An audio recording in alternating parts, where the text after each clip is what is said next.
Радіаційні онкологи, медичні фізики, радіаційні терапевтичні технологи. Слава Україні! Дуже дякуємо, що приєдналися до Modern Brachytherapy course with ABS experts for Ukraine. Our lecture today is on breast HDR brachytherapy, and we have our Dr. Zoya Shapil. She will be moderating today's lecture and will introduce our two amazing speakers. Thank you very much, Natalia, for introducing. I am Zoya Shapil, radiation oncologist from National Scientific Center Surgery and Transplantation. I will be moderating these lectures, and we today have two amazing speakers. One, this is Dr. Quinn, is currently an assistant professor in the Department of Radiation Oncology at the Massey Comprehensive Cancer Center at VCU Health in Richmond. She completed an undergraduate degree in Loyola University in Maryland, followed by a medical doctor's and PhD from Virginia Commonwealth University. She completed an intern year in the Department of Internal Medicine in VCU, followed by an advanced residency program in Richmond, radiation oncology in 2022, where she served as chief resident in her final year. She is active in clinical practice, research program, and clinical trials development. Her interests lie primarily in the field of the women's health as it related to cancer treatment and care. She has a particular interest in treating breast cancer and in partial breast interstitial brachytherapy. As our amazing speakers, Dr. Todor is a director of brachytherapy physics and professor at VCU Health. Over more than 2 decades, Dr. Todor led and supported virtual all LDR and HDR brachytherapy service at VCU, including prostate, breast, gynecological, sarcoma, ocular, endobronchial, and pancreas treatment. He initiated and participated in clinical trials and implemented the lasted ABS, ASTRO, IPM, and ISTRO guidelines in clinical practice.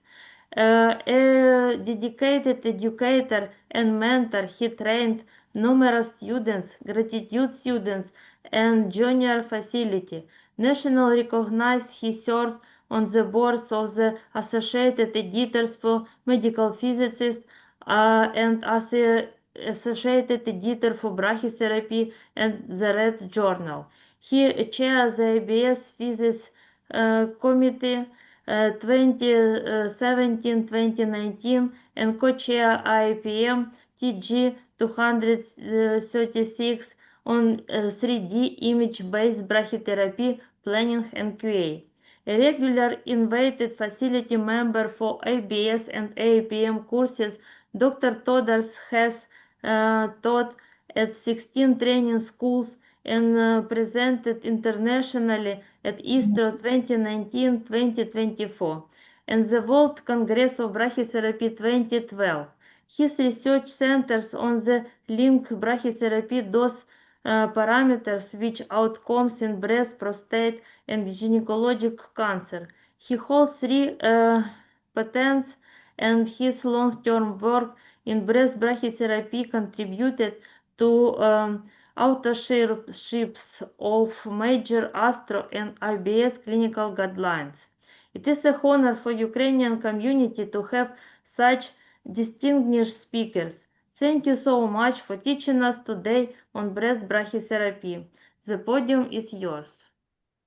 All right. Thank you so much for the very kind introduction. I'm going to share my screen. All right. Can everybody see? Yes. Yes. Good. Okay. Thank you so much for the invitation to have me here today and Dr. Todor to talk a bit about breast HDR brachytherapy. I want this to be casual and kind of informal. So if people have questions, please feel free to write in the chat or raise your hand or just interrupt me. if anyone has any questions or if you want me to spend more time on any particular topic. There's a lot to get through, and so I tried to touch on some of the big topics, but if anyone has any particular questions, just shout them out.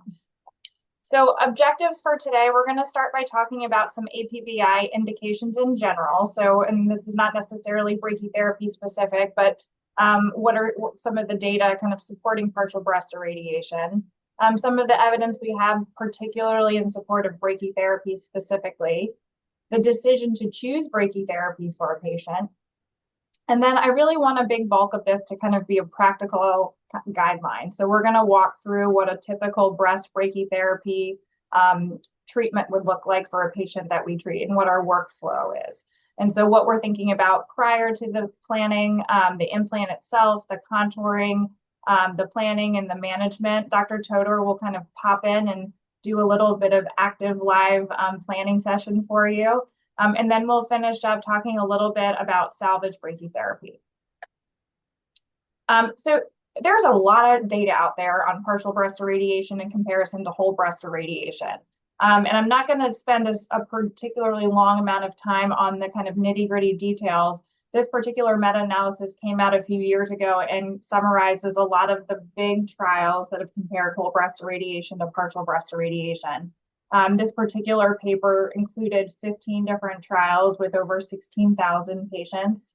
When they look at overall rates of ipsilateral breast events for patients who received whole breast radiation after breast conserving surgery, as compared to women who received partial breast irradiation after breast conserving surgery, rates of in-breast tumor events were about 5% with whole breast radiation versus about 2.8% with partial breast radiation. This is a little bit of a gap here, but as somebody who does a lot of partial breast irradiation, I'm not concerned about this number, and I'll tell you why in just a minute. But first over here, you can look at hazard ratios. It does show here that 5% versus 2.8%, so favoring whole breast radiation in terms of ipsilateral breast events. But if we look down here at the bottom, can you see my cursor when I'm moving it? Okay, perfect. Toxicity and cosmesis certainly favors partial breast radiation, and we see that among lots of the trials. I'm not going to go through all of these. This is really more to make the point that there's a lot of data out there, and there's a lot of prospective trials that have really helped establish that partial breast irradiation is safe and it's effective. So this is just within this meta-analysis. This is one of the tables of data. This is a second table of data. And one of the things that they do in here is they break it out by partial breast technique. So not every partial breast irradiation plan is created equal. There are a number of different strategies and techniques to deliver partial breast irradiation, some of which are better than others. And so one of the things they did is they broke it down into kind of 4 main categories in this meta-analysis to represent some of the big strategies that we see used more commonly. So one of them up here is external beam treatments without CT planning, which not many people are doing. Brachytherapy here, intraoperative or IORT, and then external beam treatment with CT planning.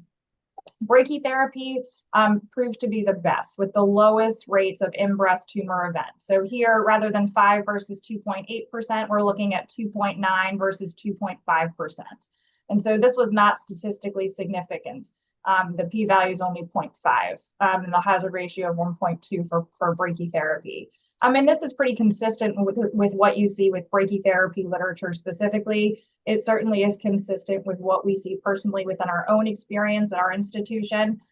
Coming in second was external beam with CT planning. And so this is where you can see a big bulk of trials. And this is probably where the majority of patients or radiation oncologists are using partial breast irradiation, probably within this realm. But my goal is to try to get brachytherapy to be a bit more commonplace and to get more people to kind of adopt this as a method. There is some data specifically on brachytherapy, and particularly with interstitial multi-catheter implants. This is probably the best one or most well-known, but Jack Estro published their 10-year follow-up on partial breast versus whole breast irradiation just about 2 years ago.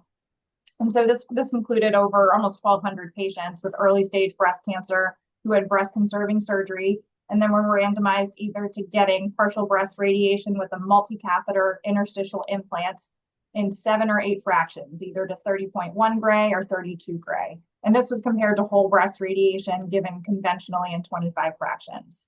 At 10 years, there was not a statistically significant difference between these two groups in terms of local recurrence, and there was certainly no difference in disease-free survival either. The local recurrence rate was 1.58 for whole breast versus 3.5 for APBI, again, not significant. And again, something that we see often with partial breast irradiation literature is that overall the cosmesis and toxicity is much better with a partial breast approach. So APBI decreased late grade 3 side effects significantly, and excellent cosmesis was noted more often for partial breast irradiation patients, both by the physician and by the patient. This is another kind of just chart of some of those other trials, but the things to point out here are non-inferiority. So we know that from a control standpoint, treating a partial breast approach is safe. And from a toxicity and cosmetic standpoint, it really is better with consistently lower rates of toxicity and better or equivalent cosmesis. And so how do we then pick people? What are the criteria to say this patient is appropriate from a clinical standpoint for a partial breast approach? This can get a little bit sticky because there's a couple of different societies that all kind of weigh in on this. And ultimately we saw there's a whole bunch of data and there's a lot of trials, and you've got a lot of different people who are looking at those trials and interpreting that data. And sometimes they come out with consistent recommendations, and sometimes there's things that are a little bit different depending on which criteria you're looking at. The first one we'll talk about is from the ABS, the American Brachytherapy Society.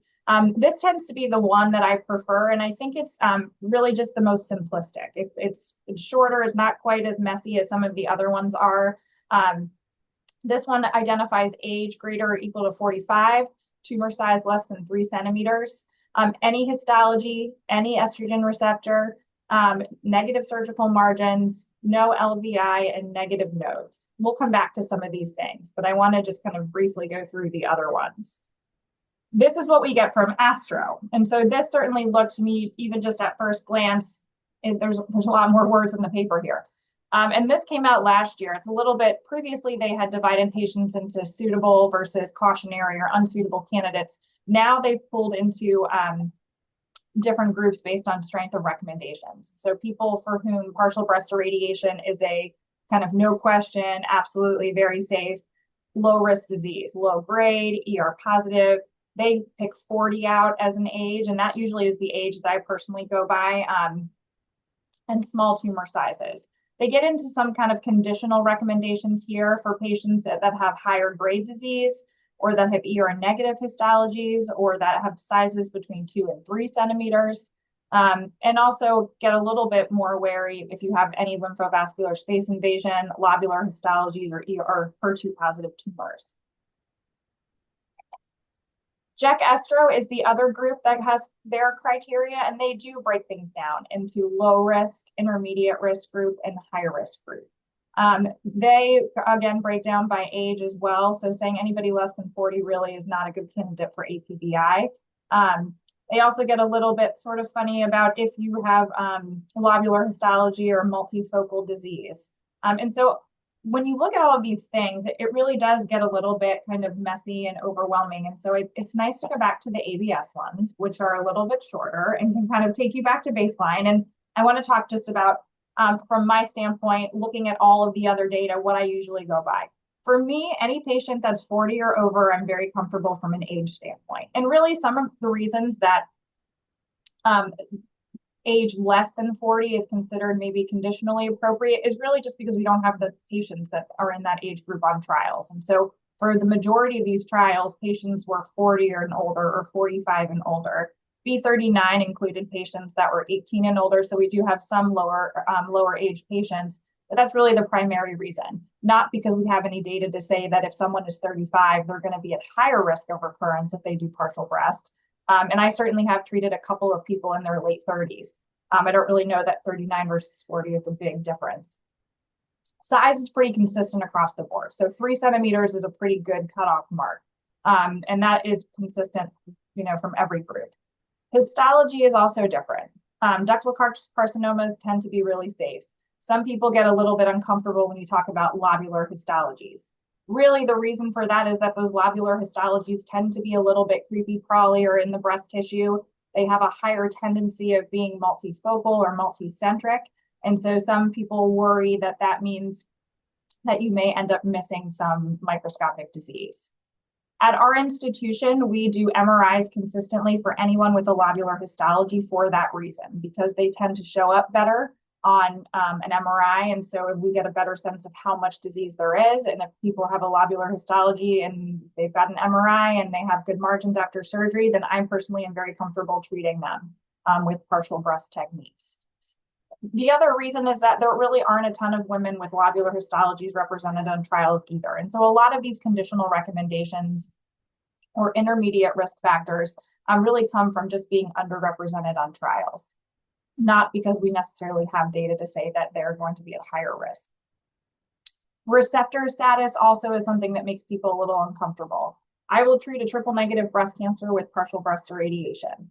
When you think about kind of why do we worry about triple negative breast cancers, they do have a higher tendency to recur. Most of those recurrences tend to be regionally in lymph nodes or distantly. And so this is why chemotherapy or other systemic treatments are really important in treating those. But my job as a radiation oncologist is to make sure it doesn't come back in the breast. And I let my medical oncology colleagues worry about it coming back somewhere else.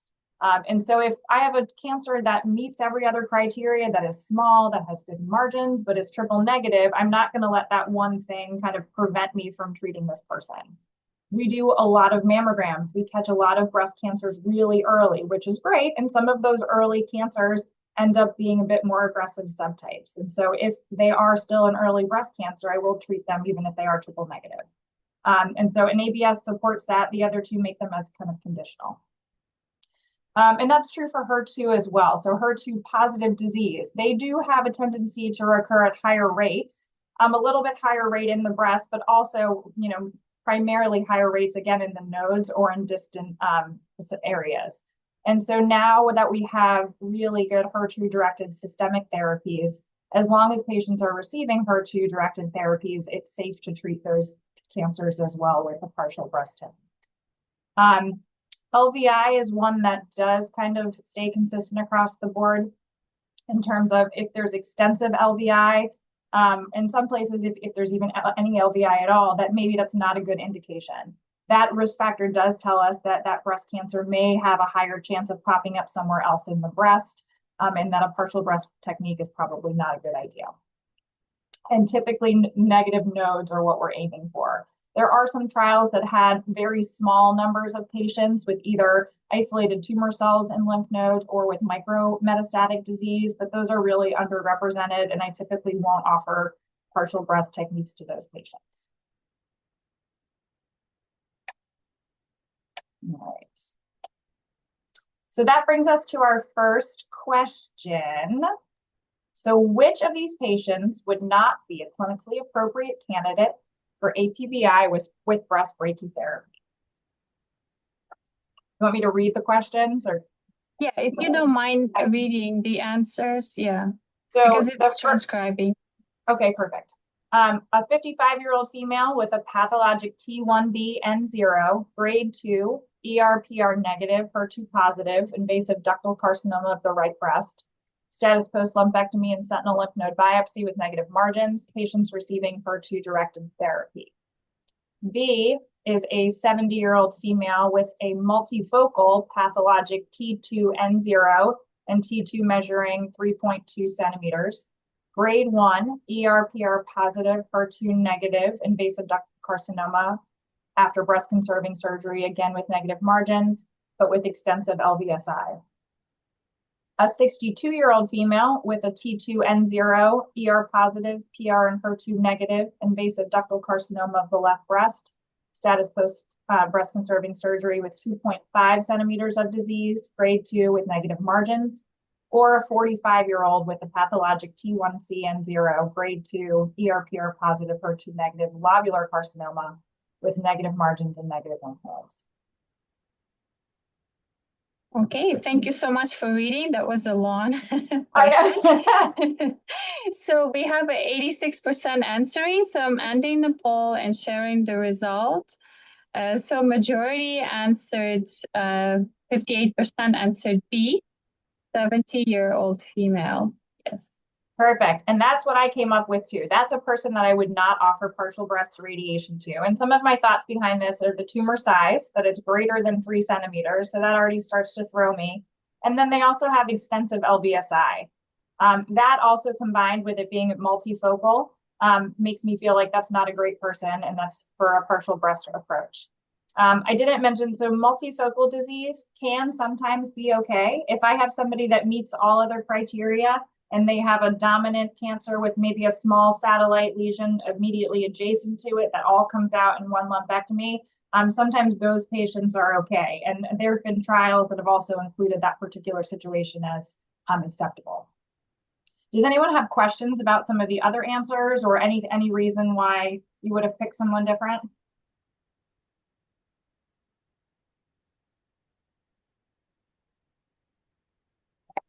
Okay. We'll keep going. Oh, these are just kind of the things I pulled out there. All right. So we talked a little bit about some of the evidence that exists, some of the clinical data supporting brachytherapy. And so how do we decide to choose brachytherapy? If you found a patient that you think is appropriate for partial breast irradiation, you don't have any hesitation about that. We know that it's well established. There are some specific advantages to brachytherapy.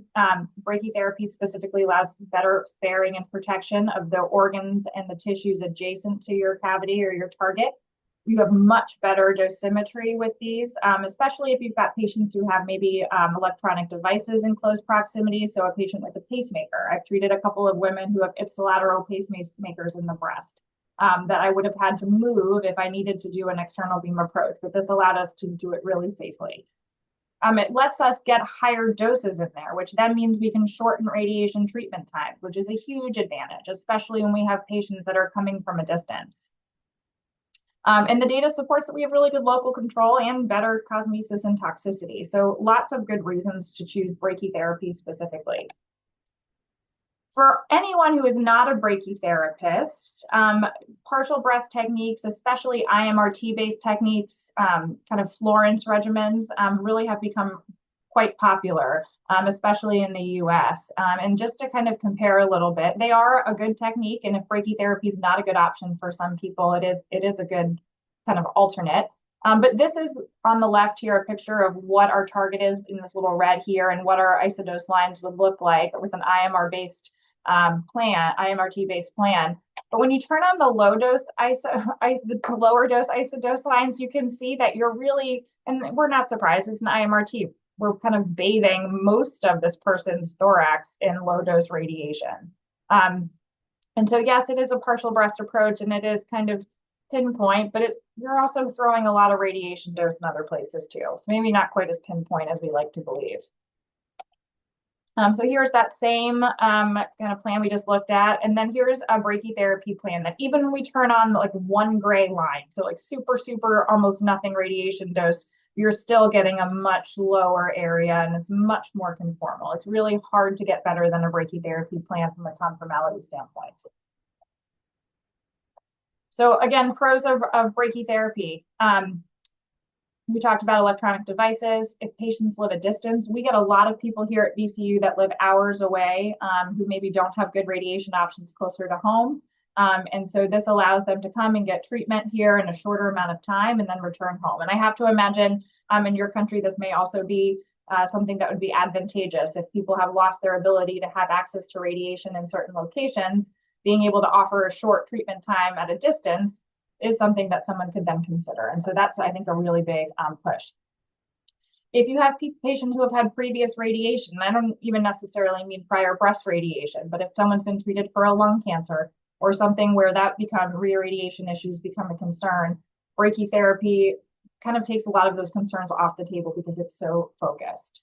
Or if somebody's at high risk for long-term toxicity. So I had a patient, for example, who had interstitial lung disease, where even doing a really nice external beam plan, it still made me a little bit nervous to throw any dose to their lungs. And so brachytherapy was a great option for that patient too. It's not perfect though. Not everyone's going to be a good candidate for brachytherapy. And so it's important to think about, are you really choosing the right choice for your patient? It's an invasive procedure. And so there are going to be some patients who really don't want to do an invasive procedure, and I can respect that. It comes with anesthesia. And so if you have patients with other comorbidities or other medical issues that might be a problem, that this is not a person that you want to put to sleep without, exposing them to undue risk, then maybe this is not a good option. Do they have poor wound healing issues? I've had some folks after lumpectomies that have shown up and had wound infections, or who have had post-op infections or issues just healing. And so that's somebody that maybe I don't want to put an implant into their breast, and doing something external beam is maybe a better option. So all things to kind of consider. A bit about kind of the dose and fractionation. So if we're going to do a brachytherapy plan, what dose do we treat them to? Currently, NCCN lists these three options as acceptable dose fractionation regimens for brachytherapy-based APBI, either 34 gray and 10 fractions BID. And this has kind of been more the historic dosing. It's the dosing that was used on B39. And then 32 gray and 8 fractions, or 30.1 and 7 fractions. These are the dosing regimens that were used in the Jack Estro multicath paper. When we look back at kind of dose and fractionation in general for breast cancer, whole breast radiation conventionally has been given over 6 weeks daily. That has gotten improved to daily treatments to 3 to 4 weeks. Brachytherapy and APBI kind of decreased this to 10 treatments or 7 to 8 fractions given BID. But really, we kind of keep thinking about, can we be better? Because even with these, you still have a device that's left in a breast for anywhere from 4 to 7 days. And so that's not ideal for anybody. The TRIUMPH-T trial it was one of the first trials that was published that looked at even shorter regimens. So this is looking at 22.5 gray and 3 fractions that's given over 2 days. Since this trial came out, there's been a number of other smaller studies that have supported this. We have used this regimen in patients here at VCU. I think we're probably close to maybe 250 patients that we've treated in this way. Half of them on a clinical trial, and people have done very, very well with it. And just talking to other people who do breast brachytherapy, this has become, I think, the new fractionation that most people are using, even though it's not quite represented yet in NCCN. Though I have to imagine that that's probably going to change soon. This was a phase 2 trial. Really, they're kind of looking at the rationale, the dose, and safety. This dose of 22.5 gray and 3 fractions is roughly equivalent to a conventional plan of 50 gray and 25 fractions. And it's done in 2 days, which is great. They've got a good follow-up of almost 4 years, with 97% of patients having good or excellent cosmesis. Toxicity is low, about 30% grade 1, 2 toxicity. No, very, very low grade 3 and no grade 4. Recurrence rates also very low. Local at 4 years was about 1.1%, and nothing distant. All right, question number 2. So what is an acceptable dose fractionation that you can use for breast brachytherapy? A is 22.5 and 3 fractions. You do 30.1 and 7, 34 and 10 BID, 24 gray and 2 fractions daily. B, C, and D, or A, B, and C?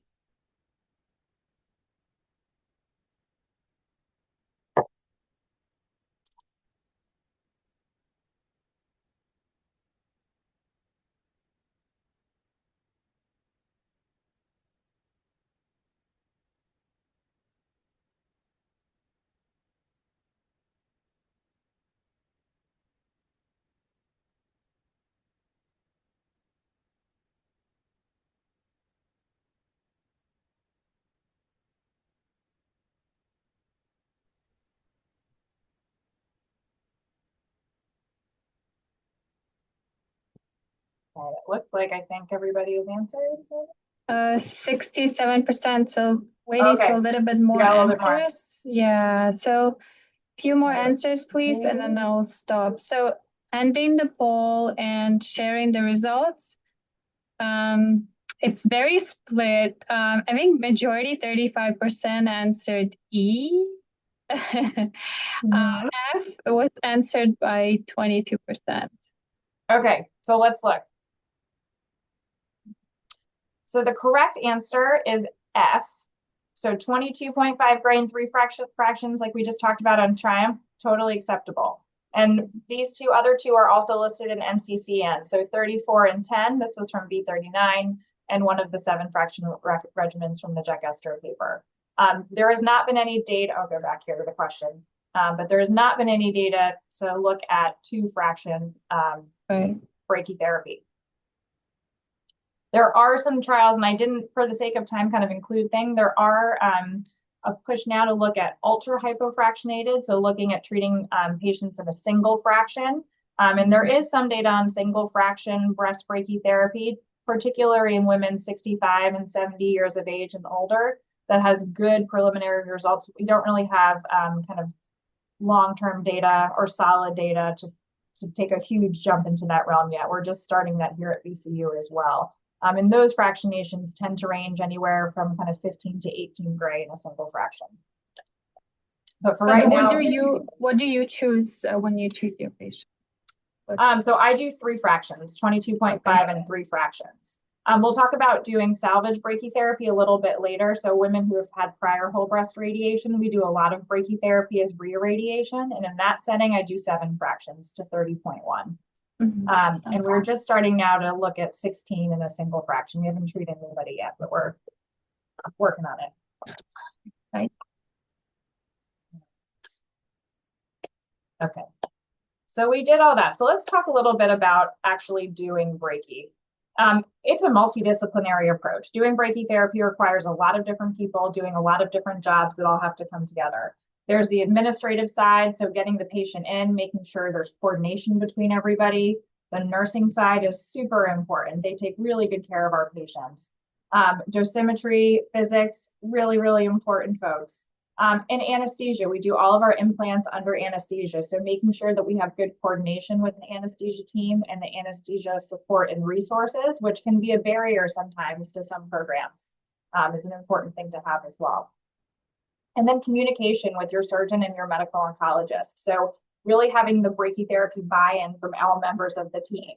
I wouldn't be able to do what I do if I didn't have my surgeons kind of backing me up. They leave surgical clips inside the cavity. They understand what I'm doing from, excuse me, when I'm doing a brachytherapy implant. And so they help set me up for success at the time of surgery so that I know exactly what tissue is at risk in that breast and I can treat people appropriately. There's a variety of different techniques, either single entry devices, so balloon-based techniques.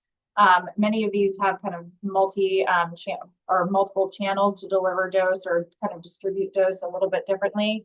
People are kind of pulling away a bit from single entry devices, and ASTRO guidelines actually list single entry devices now as conditionally recommended because of less evidence, and multi-catheter interstitial implants is having the strongest evidence. And this is what we do exclusively at our institution. So over here on the right is just an example of what our kits look like. We get these little kits with catheters in here and with some needles, and they come with little buttons that we put on, and I'll show you in a bit.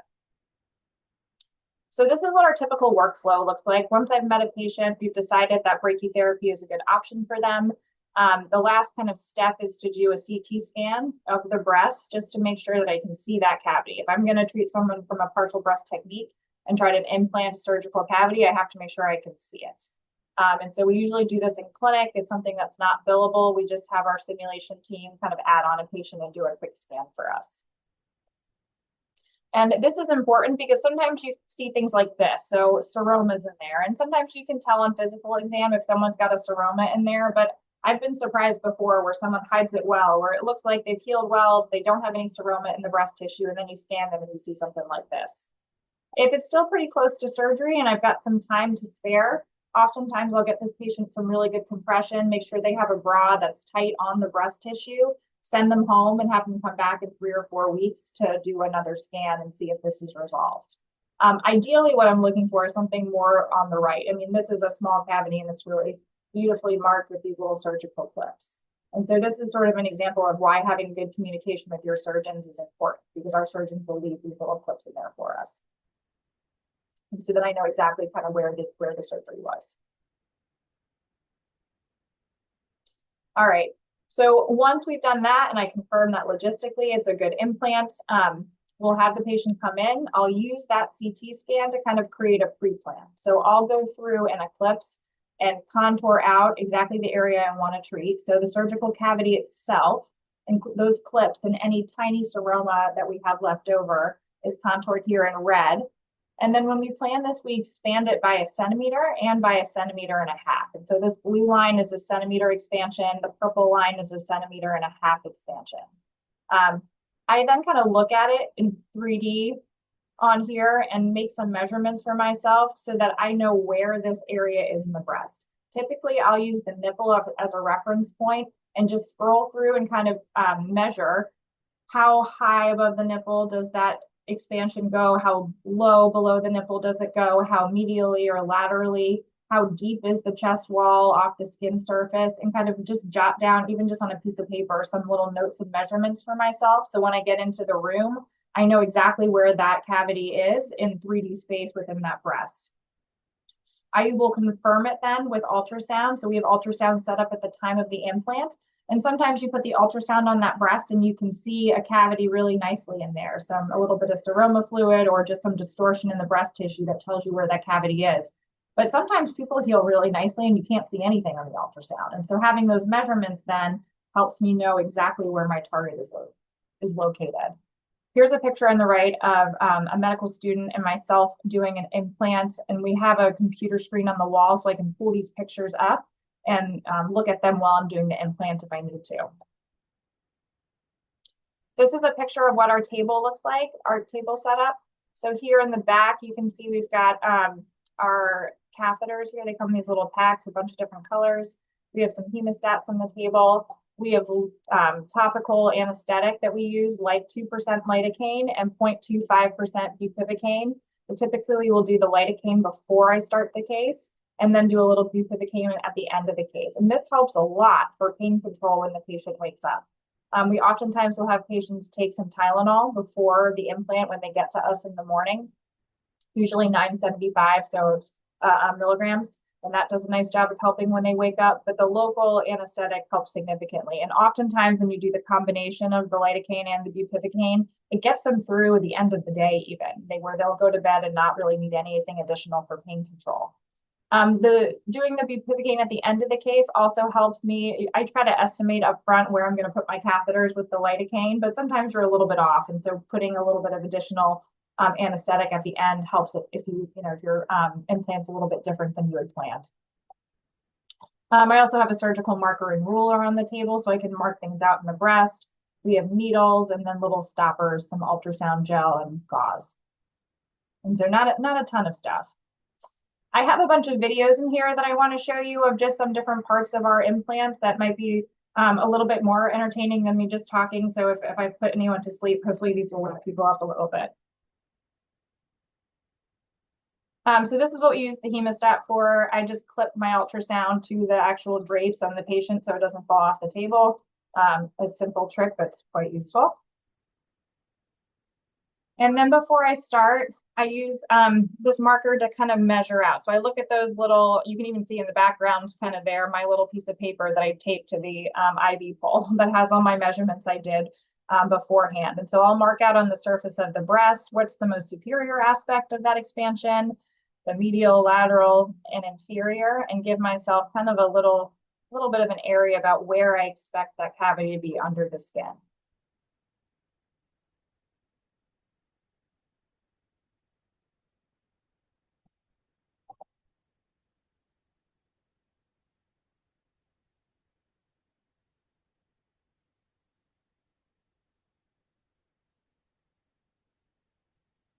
And so I just kind of mark out a little squarish area. And usually that kind of matches nicely with the picture I have up on the wall.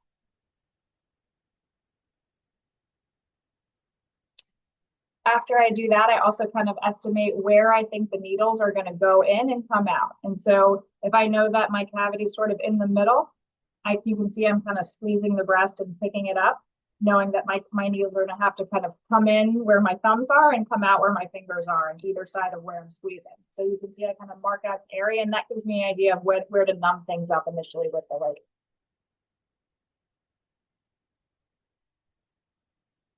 All right.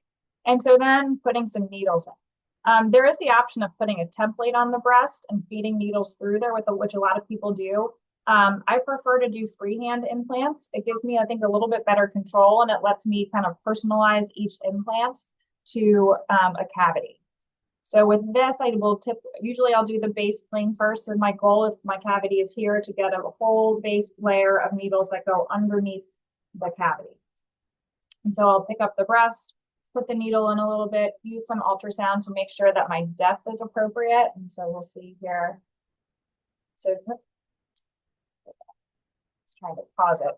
But you can see on the ultrasound, I wiggle the needle a little bit. You can see the kind of a little bright spot that moves around on the screen.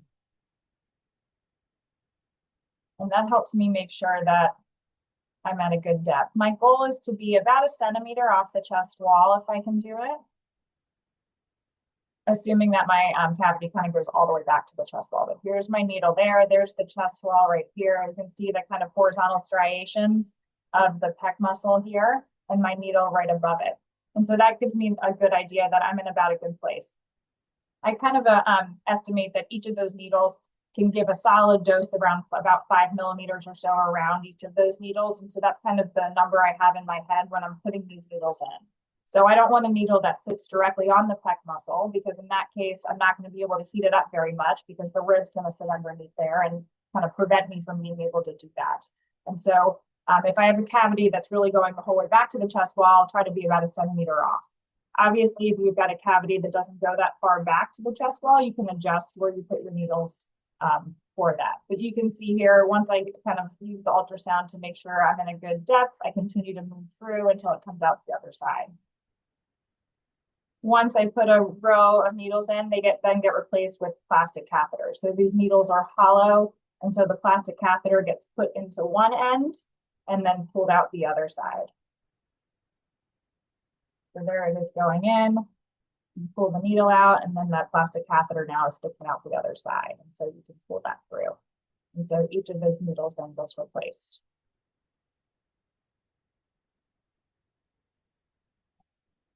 So here's an example of doing them superficial layers. So first I'll put them underneath on the bottom. If you do the superficial ones first, it starts to create some artifact. And so then it becomes a little trickier to be able to see needles that are placed a bit deeper. So typically it's a nice idea to start with the deeper ones first and then move your way more superior or superficially. So with the superficial needles, you can kind of put it in the skin and then kind of lift up. One of the advantages of doing a freehand implant is that I can get the needles to kind of come in one direction. If you lift up and kind of thread the needle underneath the skin the whole way across, once that straight hard needle gets replaced with a flexible catheter, that catheter then can kind of arc right over your surgical cavity. And so when you have a template, you can't kind of get that movement the way you can when you're doing a freehand implant. And so by doing it then freehand, we can get the catheters to kind of arc over and underneath your surgical cavity, which ultimately lets you use less catheters, so less needles, less needle pokes, faster procedures, and a bit more of a conformal implant.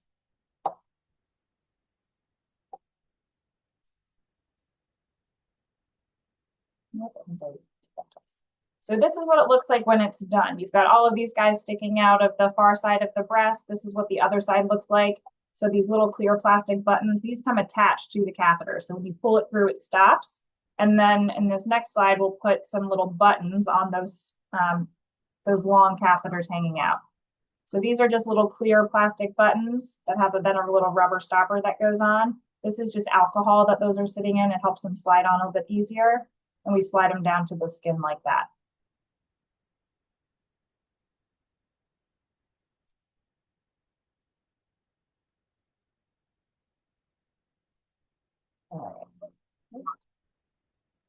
And then we clip the end, usually about 7 centimeters or so that we leave sticking out. And then they're all done. And then here's just at the end, adding a bit more bupivacaine around the edges of these to make sure that the patient is nice and numbed up. So after we do the implant, then we do planning in our first fraction. So after the patient wakes up and kind of comes to a bit from their anesthesia, they get another CT scan. And so now we can contour on that CT scan and again, contour out the surgical cavity. So using clips to figure out where that surgical cavity is located.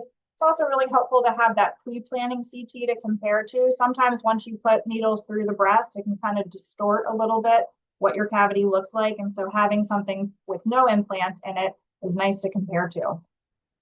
But like I mentioned before, we expand off of the surgical cavity. So surgical cavity here in red. Some of these, this guy, and this guy are clips. And then these other bright spots are the actual needles. Expand by 1 centimeter and 1.5 centimeters. And then those volumes are pulled off of the skin by 5 millimeters. And we crop out any pec muscle or any chest wall to create a final PTV eval. So next question is, what is an acceptable dose fractionation? Oh, I meant to change the question. Sorry, an expansion to use for breast brachytherapy. So either from a surgical cavity, what's a good expansion?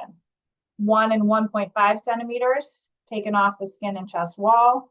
1.5 and 2 centimeter expansion cropped outside the body. 5 millimeters and 1 centimeter taken off the chest wall and skin, or 1 and 1.5 with no cropping.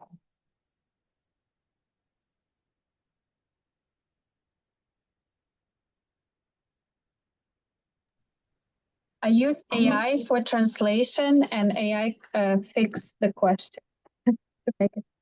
Oh, it fixed. Thank you. I didn't even realize I was wrong. Perfect, thanks. That's awesome. I love the video. Thank you so much. They are awesome. Oh, really, yeah. Yeah, really nice representation, what you actually do. It's amazing. Thank you for making them. Absolutely. Yeah, I feel like I'm a visual person, so I feel like seeing something makes it so much clearer than someone just talking about it. Yeah, amazing. Thank you. Okay, so we have 80% answering. I'm ending the poll and sharing results. So majority, 46% said the 0.5 cm and 1 cm expansion cropped off the skin. Option A, 40% answered. Okay. So what we do is option A. So we do a 1 centimeter and a 1.5 centimeter expansion taken off the skin and the chest wall. I think 0.5 and 1 is a little bit tight. Some of the external beam techniques use slightly larger margins, 1.5 and 2 centimeter expansions. But with brachytherapy, because we really are I'm not worried about the patient moving at all because the implant is inside the breast. So I can have a margin that's a little bit tighter because that implant's going to move with the breast. And so 1 and 1.5 is a good number. And this also kind of comes back, if you look at old pathology data, kind of part of the reason we got into partial breast treatments in the first place, that there's path data to support that when women have a lumpectomy, don't do radiation and then recur, where does that recurrence happen? And for most of it, it's in about between the 1 and 2 cm mark of where their cancer started. And so that also kind of is part of the data that helped push us in the direction of maybe we can treat partial breast in the first place. But it also then becomes relevant when we're thinking about how much do we really have to expand so that we're treating an area that's wide enough to encompass any microscopic disease that might be left behind. But planning objectives, I won't get too much into this because I don't want to steal Dr. Todor's thunder. But typically we're aiming for about 95% of the dose to go to 95% of the volume on our 1 centimeter expansion. And our goal is to do 90 to 90 on the 1.5 expansion. We typically have very little trouble moving this. We also look at the V150 and V200, so the volume that's receiving 150 and 200% of the dose respectively, and trying to keep those less than 50 and 20 cc's. In reality, this is usually somewhere around like 15 cc's and 8 or 5 cc's. So those numbers are very, very small. And really, when we do the implants the way that we do them, we meet all of these really well. The dose homogeneity index also aiming to be greater than 0.75. Ours is usually at least 0.8. And goal really to try to keep a prescription dose off of the skin and off of the rib. And so those are important things to think about then when you're putting the needles, making sure that you're not putting your needle too close to the skin surface, because otherwise you're not going to be able to use that needle, or too close to the chest wall, like I talked about before. There are some actual published guidelines. Estro came out with some, when was this published? A few years ago, I believe, looking at some dose constraints if you want to use them for brachytherapy. Astro and ABS don't have particular guidelines in terms of OAR constraints published, but these are some that you can use. I mean, they list here as a volume for the implants as 300 cc's. Our cutoff is about 150 cc's. So most of our implants, and when I say most of our implants, most of our 1.5 centimeter expansion volumes are less than 150 cc's. Sometimes we get ones that are a little bit bigger, but as the volume of the area you're treating increases, you're increasing your risk for fibrosis and toxicity. Some of this is a bit subjective. If you have someone who has a very large breast, 150 cc's is maybe not that big of a deal. If you have someone that's has a really small breast, 150 cc's may be a much larger proportion of their breast tissue. So things to consider. All right, it is time for my favorite physicist to give his live planning. Everyone get very excited. It's going to be great. Okay. Well, which one? which one do you see? Do you see my Well, if you're getting clapping, Doreen, this is great. Okay. Okay, you can share your slide. Okay. Okay. Let's see.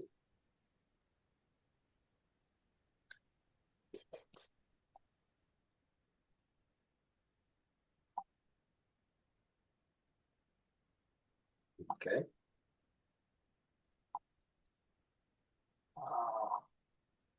Okay. Well, just to make a quick comment on Bridget's previous question, which was what's the proper expansion? I would say that the answer depends on whether you are in North America or somewhere in Europe, because as you can see, due to B39, which is the initial clinical trial that was supposed to establish the equivalence between whole breast and partial breast, we inherited this 1 cm margin of the cavity. But then if you go and ask the Jack Estro, the breast cancer working group, their answer is going to be slightly different, in the sense that what they observe is essentially the sum of the surgical margin plus the radiation margin. And one can debate on which one makes more sense. And I'm not going to dwell on this because Bridget already mentioned that. So the current fractionation that we use, it's 3 fractions times 7.5 gray.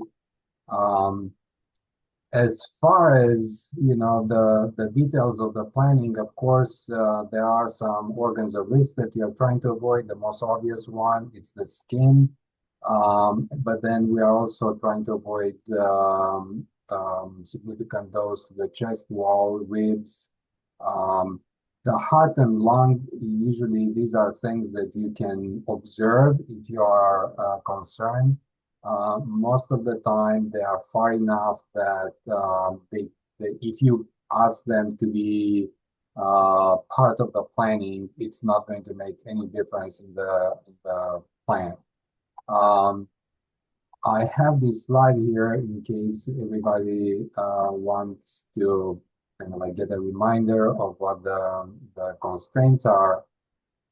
And the philosophy, it's pretty much the same way I described it to you a couple of weeks ago in terms of planning for other sites. So we use these 2 additional planning structures One is an expansion of your larger structure, and we are using this structure to automatically activate well positions inside of it. And then we create around this, we create a ring structure that it's essentially going to contain the prescription dose somewhere between your larger structure and the ring. So that's pretty much the planning philosophy, and it works great.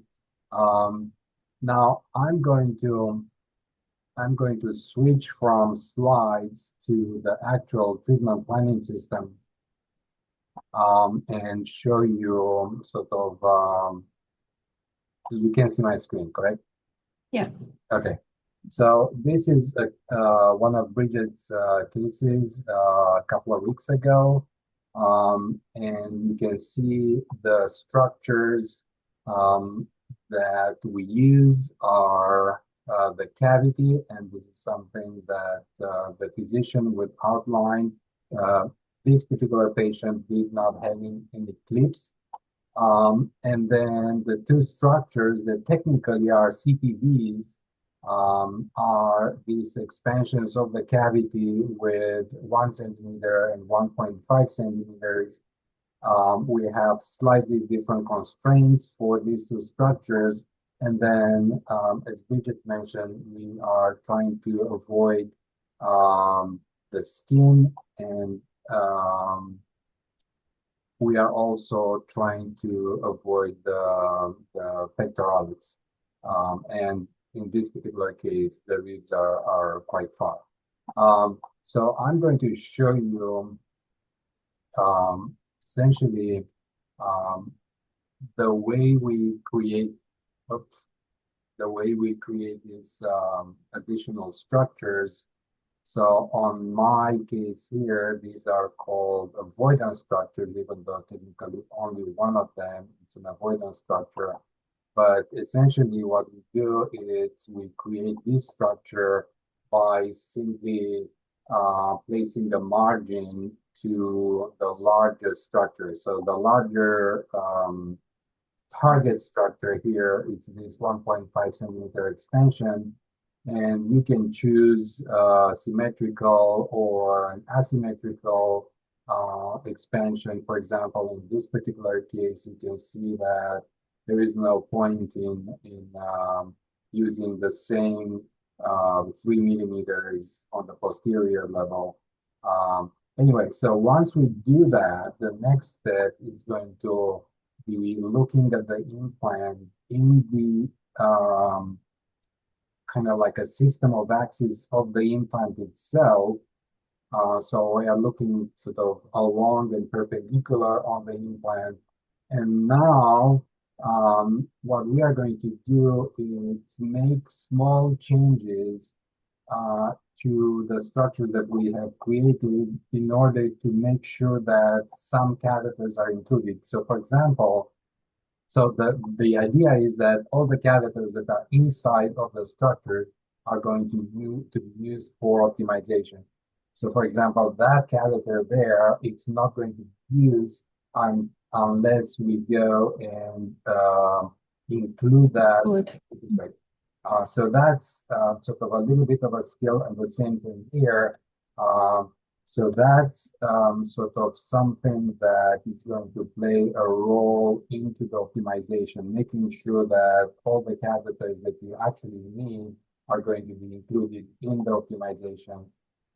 The next step is simply essentially taking this structure that we just created and then putting the margin on it and creating the ring structure. So the way we do that, I'm quite sure all treatment planning systems have similar functions. So essentially you can create a structure and then at the same time avoid the very structure that you are putting the margin on, and that way you are creating a ring structure.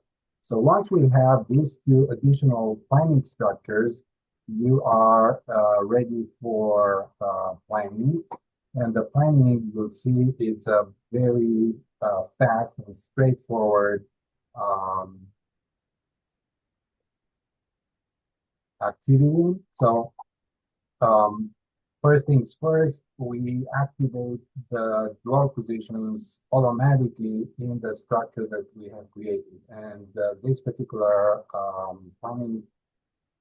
treatment planning system has a function that does that, so you can fit all the applicators inside of a particular structure. We do that, and that's pretty much all you need to do. And now it's up to you whether you want to use a volume optimization, which is really an inverse optimization, or a manual optimization or a geometrical optimization. I find that this is the absolute fastest, the fast and probably the best. So on the ring structure here, the constraint, which essentially tells the treatment planning system to not put prescription dose in any volume of that ring. You can replace that with 0. It's a too harsh number. You can replace it with a small number like 0.5 cc's or 1 cc.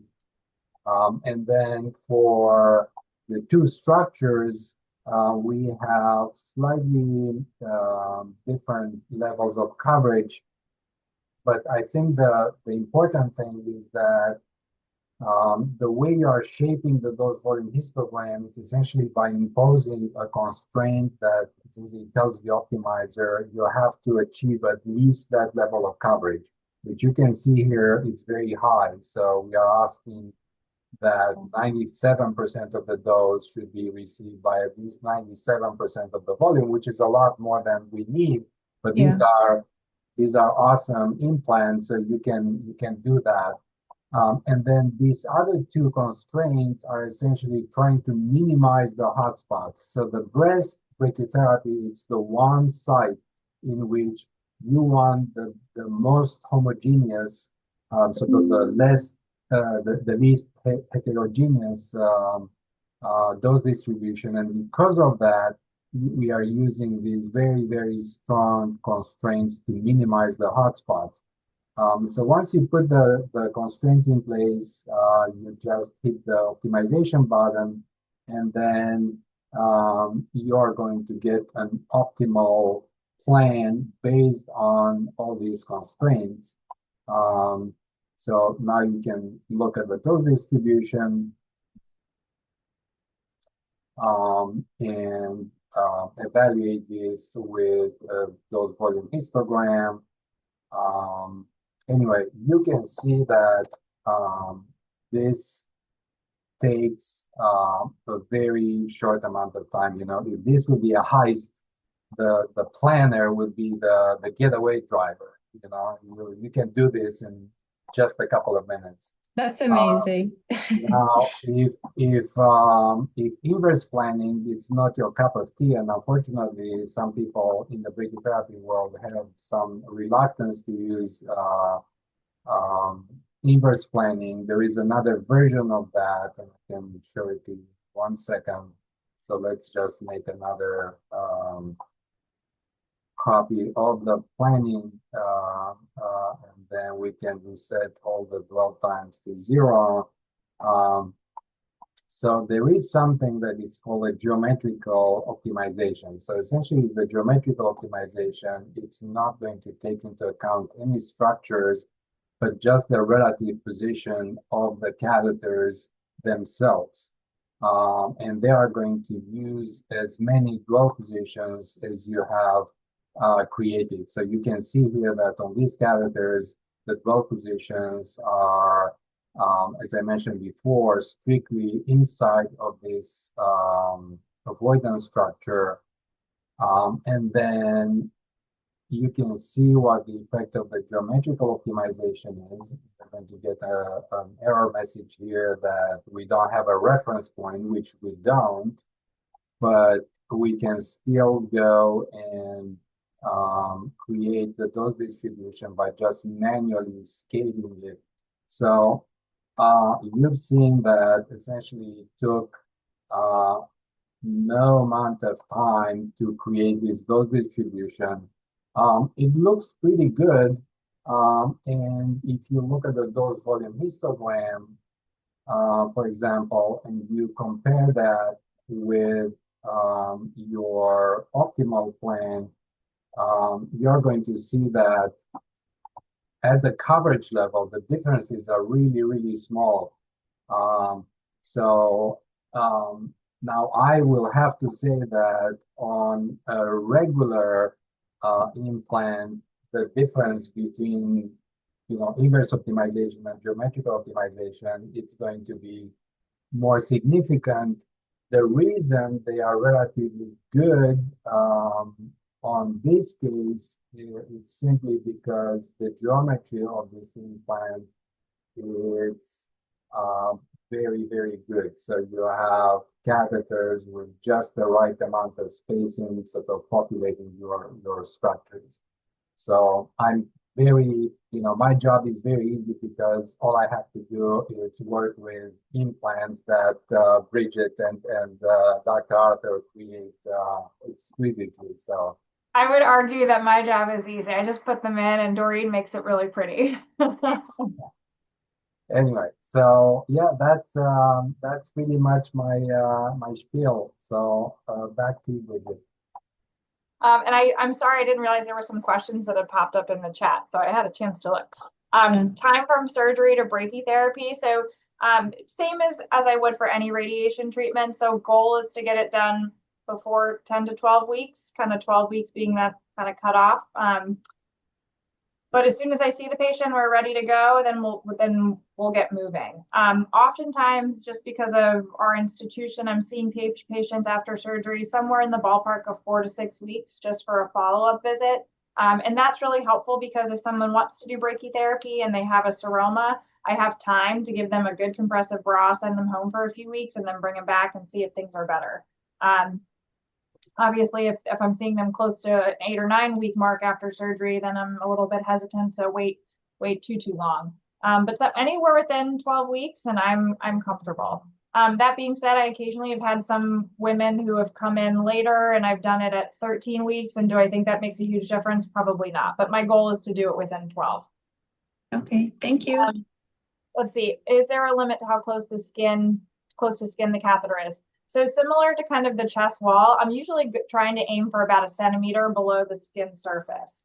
I know that I'm going to pull 5 millimeters off, and so my PTV eval is going to be 5 millimeters off the skin, and that if my catheter can easily push about 5 millimeters worth of dose, if I have a catheter 1 centimeter under, I can easily push to within 5 millimeters and still have some decent protection, so I'm not kind of burning the skin or at risk of increasing the dose to the skin too high. And then have I used breast templates? I have used templates, and they are really helpful. I think especially if you're starting out and you're new to interstitial implants, they're basically, I should have put a picture in, I'm sorry.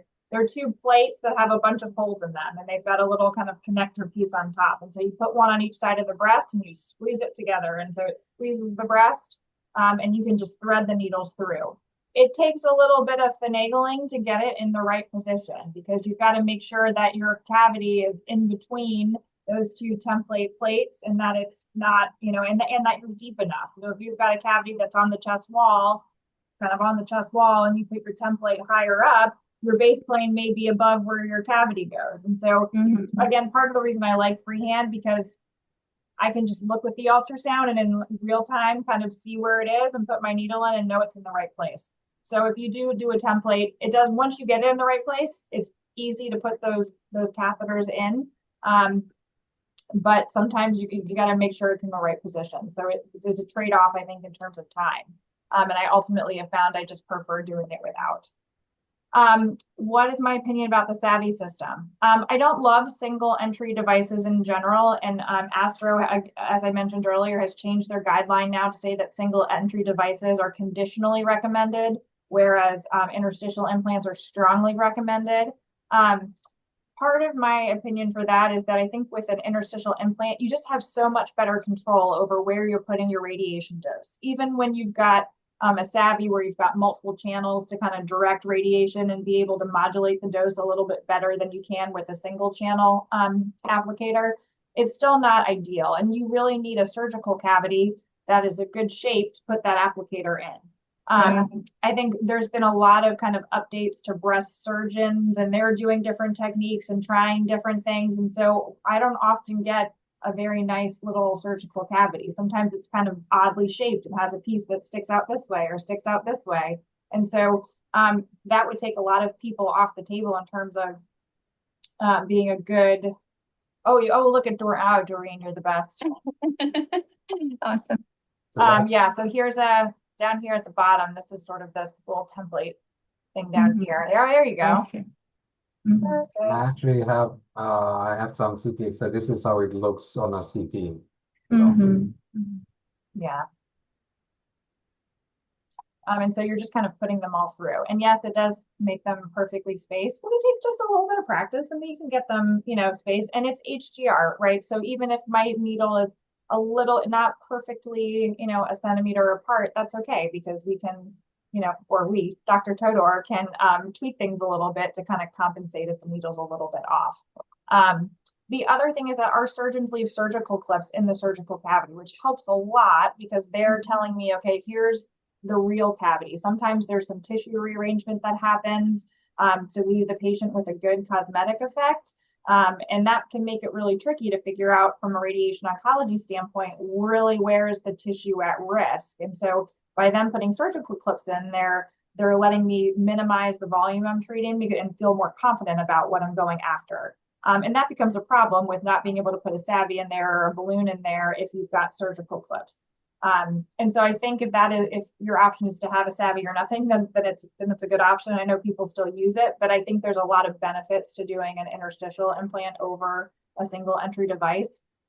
Even just from the patient standpoint, I've never had these myself, but looking at both of them interstitial looks kind of crazy, but our patients do great. I rarely have to give anyone pain medicine for this. Usually they get by really well with an ice pack, some Tylenol, and with the local anesthetic I do at the time of implant.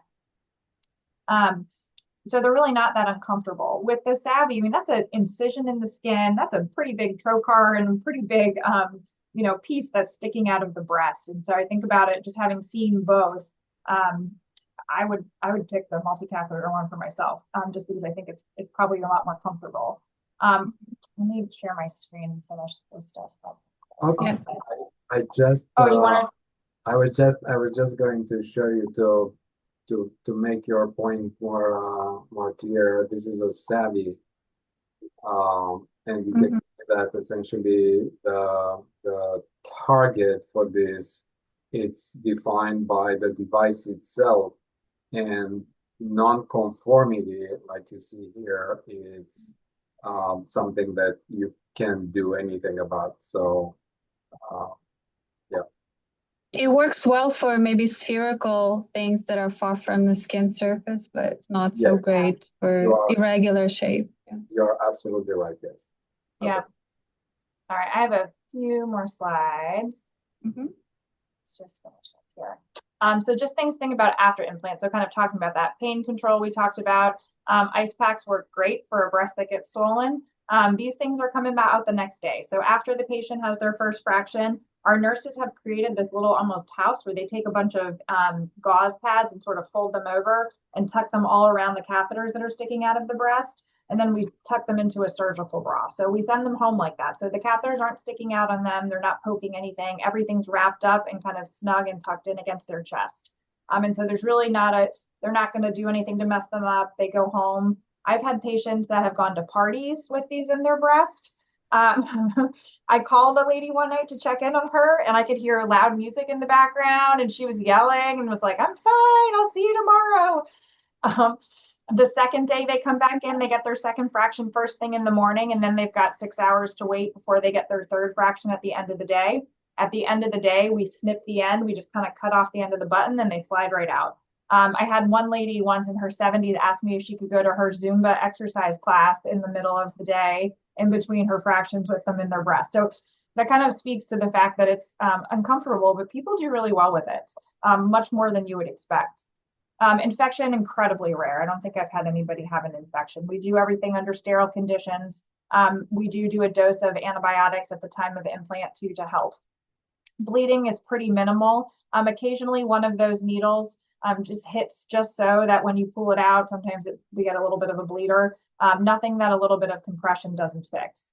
Usually if you compress, you've got to compress across the entire breast because it's not always the surface that's bleeding. It might be somewhere along the tract inside the breast that's bleeding. So a couple of minutes compression and that usually goes away. I think maybe 1 or 2 of our patients over the years have developed a hematoma if they had some bleeding inside the breast, but that's pretty rare. And we've been doing implants here for 30 some years now, maybe. And I think we maybe had 1 patient that got a pneumothorax during all of that time. So that's incredibly rare. Having the ultrasound is really helpful in making sure that you know where your needle is at all time. And just there are some tricks and skills you can do in terms of how you're putting the needle in, where you're holding the needle, just to safeguard against sticking the needle in someone's lung. Some people can get some seroma accumulation. I haven't seen this unless there's somebody who had some fluid there to begin with. Really, the big thing we look for is fibrosis. And this varies. I have a lot of patients where they don't have any, that you would never know that they had radiation. Even the catheter scars on the breast, we've started using sharper needles, and that has helped a lot. So I have some people where those scars completely disappear, where you would never know they had radiation, never know they had an implant. Sometimes those little catheter scars do hang around. Or people get a little knot in the breast of fibrotic tissue where they were treated. But all of these are pretty well controlled. Rarely you can get someone that develops fat necrosis or symptomatic fibrosis at the site of an implant. Pentoxifylline and vitamin E work particularly well for that. I have 1 patient that I can think of that had a little knot of fat necrosis that was really bothersome to her that resolved completely with pentoxifylline and vitamin E. And then I just wanted to put this in here because it's, I think, a really great option. And it's something that, especially if you are considering doing brachytherapy or if you do, that you should know about. So after prior whole breast radiation, people are doing great, living a long time. And that means that sometimes they get another cancer. And sometimes it's a recurrence of their initial cancer. Sometimes it's a new breast cancer and that it's a lateral breast. There's not any prospective data to kind of compare doing repeat lumpectomy followed by partial breast radiation to mastectomy. But there is some data that is kind of probably the closest we're going to get. This was a review that looked at 22 different articles summarizing over 1,000 patients that were treated with repeat lumpectomy followed by re-irradiation to a partial breast volume, primarily with interstitial brachytherapy. Overall, the rates of getting a 3rd in-breast tumor event or free survival was 88%, so pretty low. 22% of patients got a 3rd in-breast tumor event. Grade 3 toxicities were very low at 6%, and the most common long-term toxicities are fibrosis. This study is interesting. So it's a propensity score matched analysis through 15 different hospitals across Europe and looked at patients who had a 2nd breast event and were either offered mastectomy or breast conserving surgery and brachytherapy. And their primary endpoint was their overall survival at 5 years, as well as rates of 3rd in breast tumor events and toxicity. Patients were matched. And so this is kind of the closest we can come to a prospective trial where they were matched using 10 different clinical and pathologic data points to try to get people as close as they could to being similar. And overall, they found there was no difference in survival at 5 years.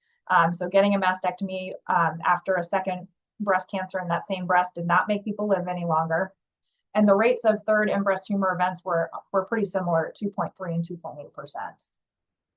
The incidence of mastectomy ultimately was about 3%. And so this is a really nice option for patients. ABS also incorporated this into their most recent guidelines, saying that patients who meet these criteria are eligible, and we don't really have level 1 evidence, but we've got kind of the best evidence we can for it. We do a lot of this here at VCU.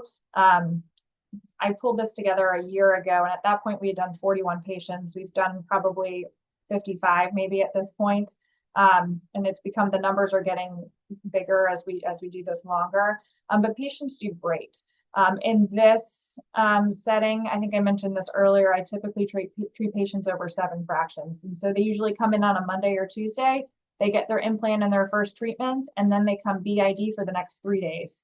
And at the end of the 7th fraction, we pull them. And so Catheters are in the breast for 4 days total, less than a week, and they get to keep their breast and they don't have to have a mastectomy, and it's a really, really nice option.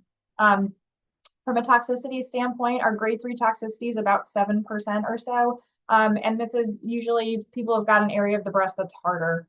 Most of my patients are really just happy to have their breast and to not have had a big surgery, and aren't, that concerned with having some cosmetic changes. So overall, people do really, really well with this. Things just to think about if you see a patient with an in-breast recurrence or new ipsilateral cancer. Is the breast amenable to implant? So what does their breast look like after their prior radiation? If you have someone who comes in and has a lot of fibrotic changes from their prior whole breast radiation, probably not a good person to try to implant, because you're going to be fighting fibrosis and it's not going to turn out well. So those patients, oftentimes I'll recommend mastectomy too. Is a lumpectomy clinically acceptable? Do they have, would they otherwise meet criteria for APBI like we talked about earlier?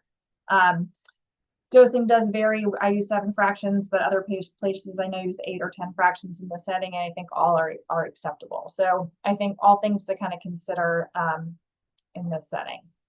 So last question, which patient would be a clinically appropriate candidate for APBI with salvage breast brachy? 72-year-old with a clinical T3N0 grade 2 ERPR negative HER2 positive disease, prior whole breast 2 years ago without any long-term effects. 60-year-old with multicentric early stage disease without any long-term side effects. A 56-year-old with a 2-centimeter tumor and significant fibrosis from prior treatment, or an 82-year-old with early stage grade 2 triple negative lobular disease.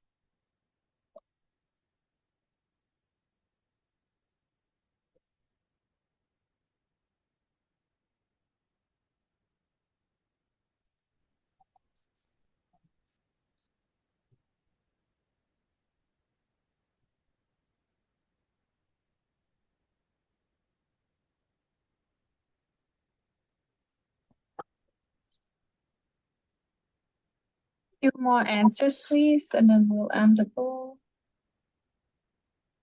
Thank you. Okay, ending the poll, sharing results.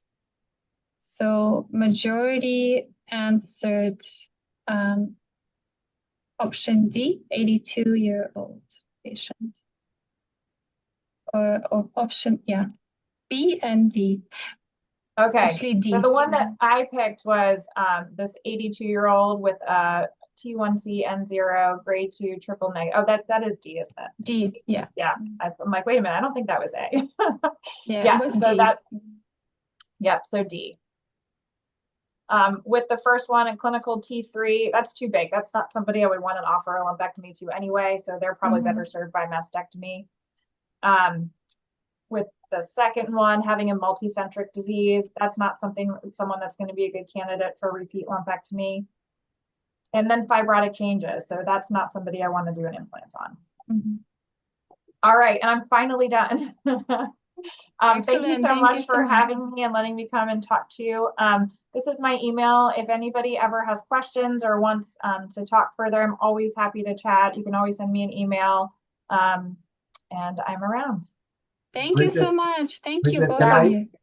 Can I share my screen? Because there was a slide that I didn't have a chance to show, but this is the perfect time. So yes, sure. Thank you all for oh, that's amazing. Let me take a screen grab of this. Yeah, since I'm fluent in Ukrainian, or I become fluent in Ukrainian. Thank you for being with us. And as Bridget said, if we can help in any way, just let us know. Yes, if anyone's ever finds themselves in Richmond, Virginia, give us a call. You're welcome to come and do some treatments with us. Oh, amazing. Thank you so much for your hospitality. Thank you for the invitation. But be careful, they might all come. I would love it. That's amazing. Amazing lecture. And I really love how you made it practical and how you showed the demos. and videos. That was you. very, very useful. Like we feel like we are really with you there while you do the procedure. It's really impressive. Yeah, good job. Yeah, amazing lecture, fantastic lecture. Thank you. Thank you very much. Very useful, I think, and I believe our colleagues take the point on the HDR brachytherapy. Unfortunately, we don't do now in our country this treatment for our patient, but we believe what we have opportunity increase our knowledge and invite this method in our practice with near future. Thank you very much. Yeah, that was Absolutely. really incredible. Thank you. I was wondering, how long does it take for a physician to be really good at placing needles? Like, what's the ramp up time?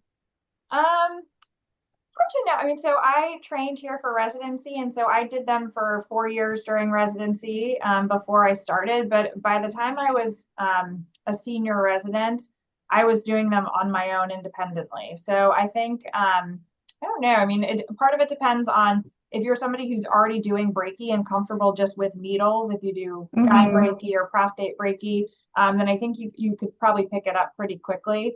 If you've never done any brachy, and you may take a little while just to get used to it.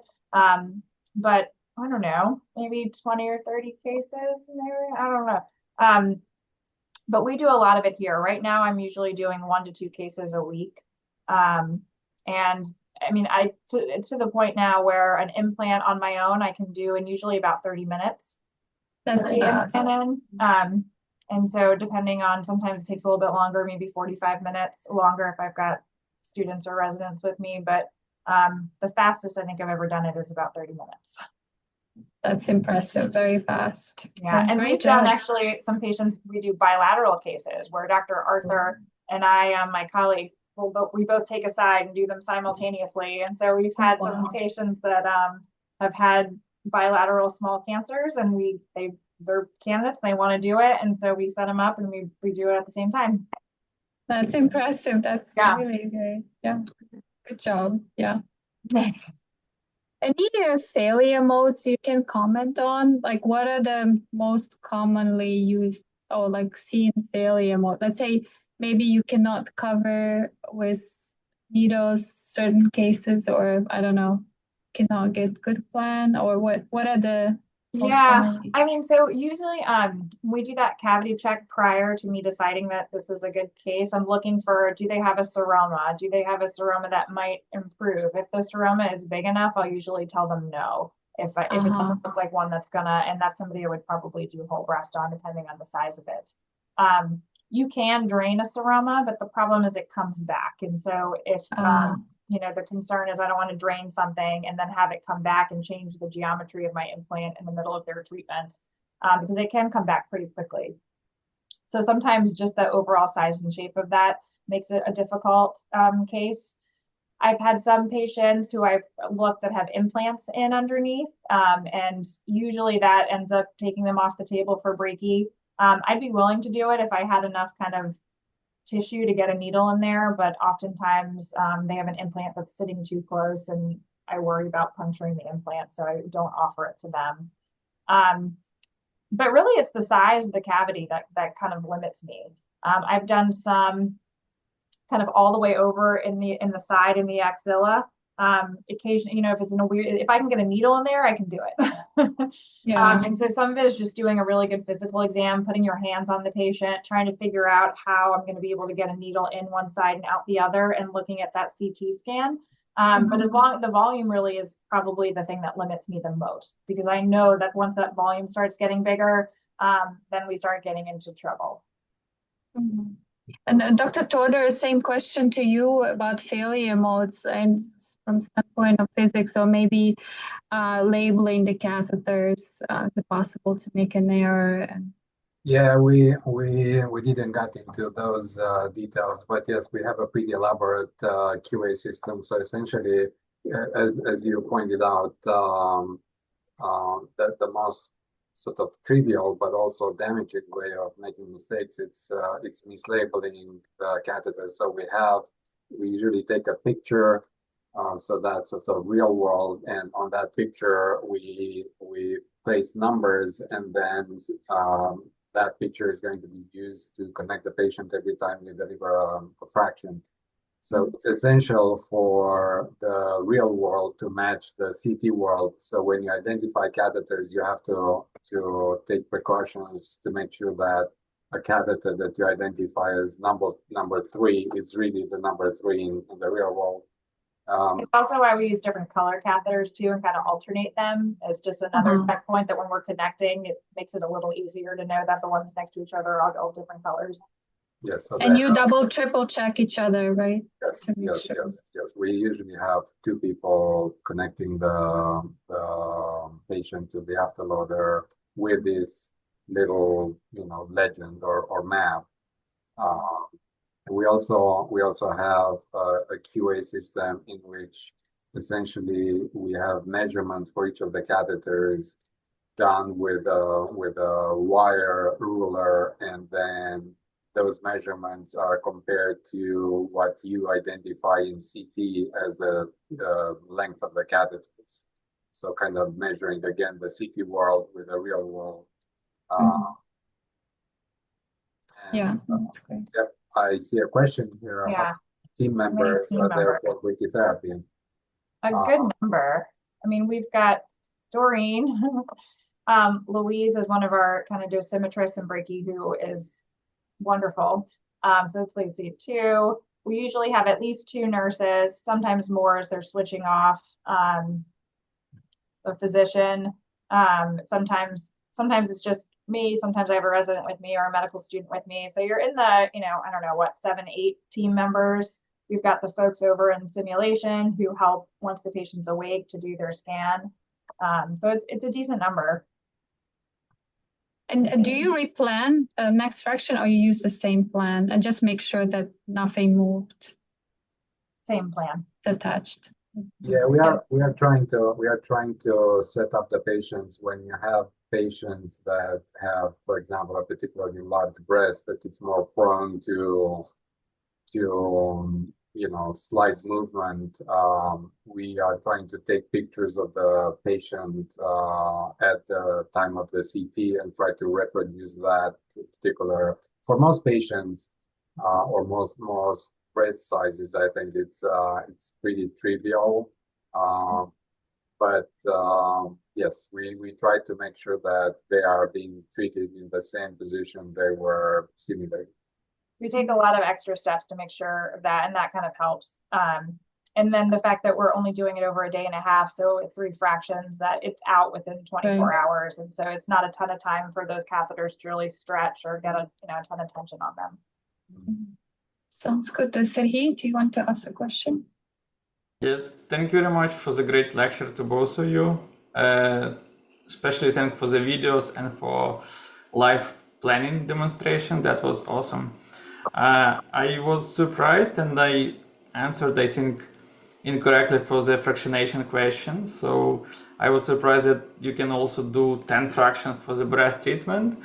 And I did wanted to ask you about this variety of fractionation. So from 2 or to 10 fractions.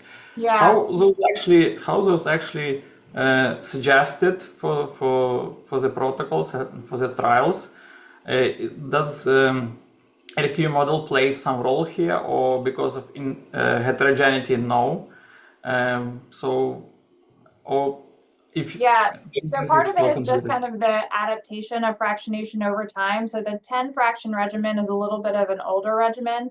It's the one that was used on B39 and kind of was one of the first fractionation regimens identified for breast brachytherapy. It is still listed as an acceptable regimen in NCCN and on Astro guidelines, and so that's part of the reason I put it in there. I think most people that are doing it have moved away because you can do 7 and 8 fraction regimens, and now with 3 fraction regimens, we switched from doing 10 fractions here to 3 fractions about 6 years ago, maybe 5-6 years ago, and haven't gone back. But it's nice to know that that is an option, especially if you're doing retreatments. We do the 7 fractions for a retreat for a salvage case, but it's good to know that the 10 fraction is an option, and it's still an acceptable option. If for some reason you're retreating or you want to go a little bit lower and slower and getting that dose in there. If you're worried about long-term toxicity, it's still acceptable to use. Yeah, I think if you look not only in breast but in prostate also and other sites, historically the number of fractions were large. So 10, 15 years ago, prostate was treated in 6 to 8 fractions, and the same thing for breast. We started with 10 fractions, and I think it's driven by essentially 2 things. One, it's getting more knowledge on what exactly is it that you're doing. Second, it's patient's convenience. So, 3 fractions, essentially having the implant over 1 night, it's much better and it's well tolerated than 10 fractions with 5 nights with the implant. The only little wrinkle here is the fact that out of the desire of doing things more conveniently for patients, and as you remember in prostate, people said, well, why 2 fractions? Let's do it in 1. Yeah, and that 1 fraction sort of failed gloriously. Yeah. But in breast, I think we are in a slightly different situation because in breast there is no tumor in situ. So right, it was removed. tumor was removed. You are essentially irradiating tissue that is at risk for recurrence.